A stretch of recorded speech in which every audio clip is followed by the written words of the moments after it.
Hello বন্ধুরা, কেমন আছো তোমরা সবাই? আজকে আমি একটা খুশির খবর দিচ্ছি তোমাদের। এই দেখো, আমার লক্ষ্মী সোনা আছে না, লক্ষ্মী সোনা আজকে বাচ্চা দিয়েছে।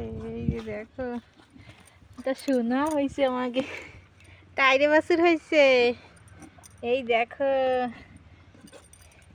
তাই এর তো নামকরণ করতে হবে।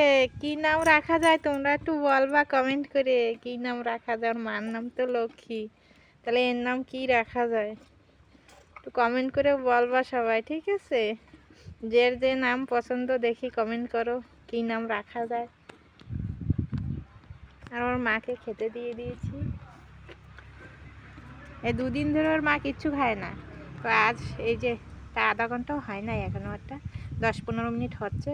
এই যে বাচ্চা দিয়েছে, তো এখন খেতে দিয়ে দিয়েছি, তো খাচ্ছে ওর মা। ওর মা বি খাচ্ছে। আর ওই যে দুষ্টু সোনা চুপচাপ বসে আছে, কিচ্ছু জানে না। লাল টুকটুকি হয়েছে আমাদের। টাটা বন্ধুরা, কমেন্ট করে বলবা কিন্তু কি নাম রাখা যায় ওর, দেখি কার কি নাম পছন্দ। তো টাটা।